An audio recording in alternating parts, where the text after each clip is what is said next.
of us consider desegregating schools a thing of the past, but now segregation is being fought on a new front. Parents of disabled children want them out of special education classes and mainstreamed into neighborhood schools. That idea is being tried out at the Ohearn Elementary School in Dorchester with some surprising results. The children in Jim McNeil's kindergarten class are learning a valuable lesson this year, that people are different. One classmate is autistic, another profoundly retarded, but at the Ohearn School in Dorchester, all of these children are learning together.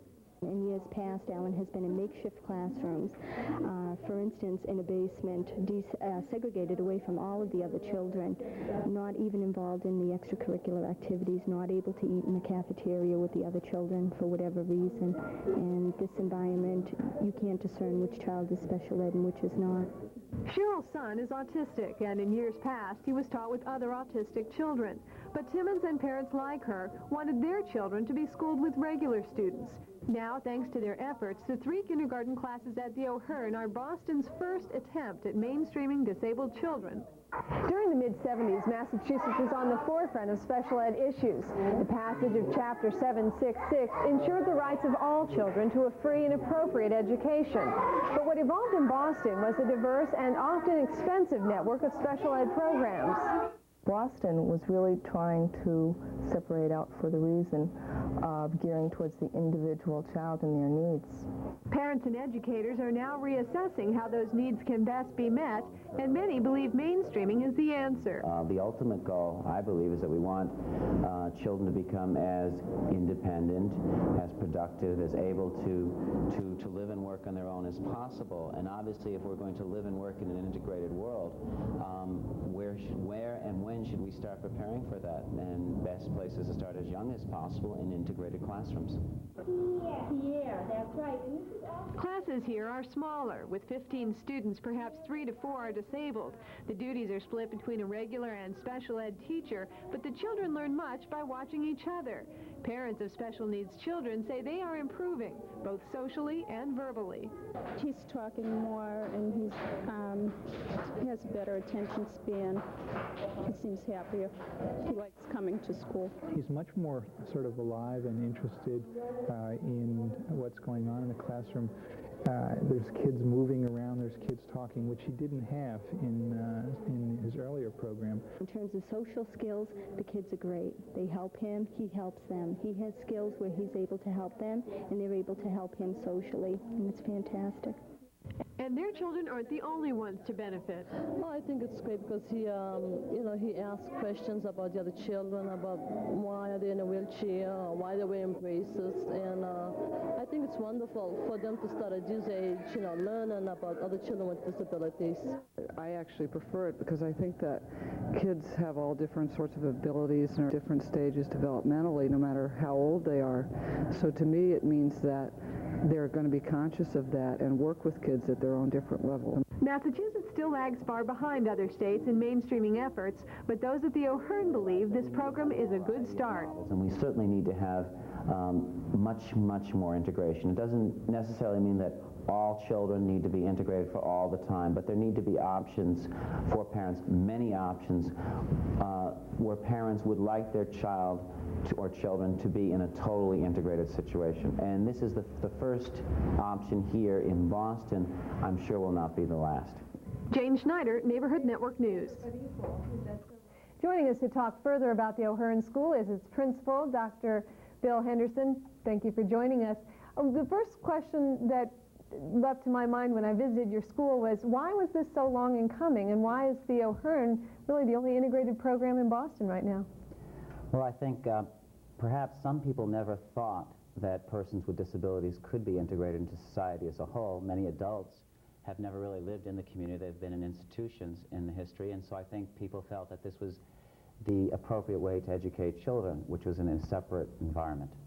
This is a kindergarten class, and currently there's just those 3 classes that are integrated. Correct, but there's so many parents who are interested, particularly parents of children with special needs, but also parents of children with no particular special needs, who really excited about this, and next year we're going to go to 8 classes up to the 3rd grade, and I think you'll see many more schools with integrated programs in the future in Boston. How does this class differ maybe for the special needs students or for the regular students? Well, the first difference is that the students are together. In most buildings, there would be children with special needs, but they would probably be educated in an adjacent room, and the students would only be together during lunchtime, perhaps an art class, physical education class, or music class. The difference here is that the education happens and the integration happens during the whole day, during all the education activities, and that we also have the special needs teacher and the regular ed teacher working together for all of the students. One of the things that people have said about this was that this is a step away from the original thought when special education issues were kind of in the forefront in the 70s, which was that special ed classes should be geared to children with their specific disabilities. And now it seems the move is away from that, and instead of gearing them to special classes, to really bringing them into here. Do you feel like they might miss out by not being in more specialized classes? Well, the spirit of the law, both the state law and the federal law, is that students are supposed to have their individual needs met in the least restrictive environment. And I believe, and I think the parents of the students who are sending their children to the ohearn believe that the least restrictive environment is one in which children from all ability backgrounds are learning together. So I believe that perhaps we're really just getting at the full intent of the law. But this does involve a change. I think initially some parents and educators were concerned, how are we going to do this together? But common sense tells us, for example, if you have students with language delays, that they're going to learn a lot from each other, from their peers, and just keeping kids with the same kinds of disabilities in a class doesn't make sound educational sense. I wonder if there are broader implications here as well, because what's very common in many schools and education systems is that you take the students who are the brightest, you isolate them, and you try to push them faster. This seems to, in a way, also go against that kind of trend. Absolutely, and I'd also like to say that there are other states that have been doing some integrated programs, and what we're finding is that children who go through the integrated program, particularly the children with even severe disabilities, when they leave those programs, they tend to work more and work more independently and are able to live more independently, earn more money, and then to society pay more taxes. But this is something that I think perhaps adults have more difficulty with than the children. The children, after their initial, well, what do you have? Why are you wearing that? What's that in your ear? And how come you use that stick? They get over that and they go on. And ultimately, if we want people to live and work in an integrated world, where a better place to start but in schools when children are young? It sounds like a good idea, and yet I would think there would have been met some resistance. Have the special ed teachers or regular ed teachers looked at this and said, there's no way, this can never work? What kind of response have you had as a principal? Well, first of all, I was a little bit nervous initially. How would parents, particularly the regular ed students, react to such a program? And what we found is that every one of us has family members, perhaps their grandparents, whatever, or we know people with disabilities. And it was nice at that initial parents meeting, kindergarten parents stood up and said, it's about time, my grandmother's in a wheelchair, it's about time the children are together. But from the staff perspective, we need to, regular ed teachers need to learn a little bit more about how to work with special needs children, and special needs teachers need to accept more responsibility for the total education of all the children in the classroom if they're going to be working with regular ed children. So it will require a little bit more effort on the part of staff members to team together to meet the needs of all the children in a collaborative setting. Will it cost more money?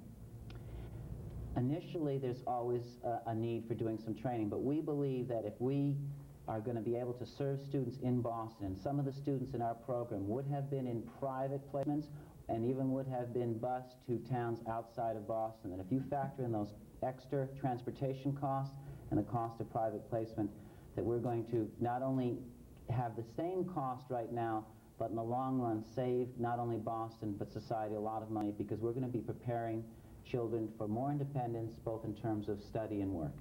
I know that program is going to continue to grow in your school, and I hope it does elsewhere in the system. Thanks a lot, Phil. Thank Chris? you. Thank you very much, Jane. Up ahead, community news, but first, a look at tonight's schedule on the Boston Neighborhood Network.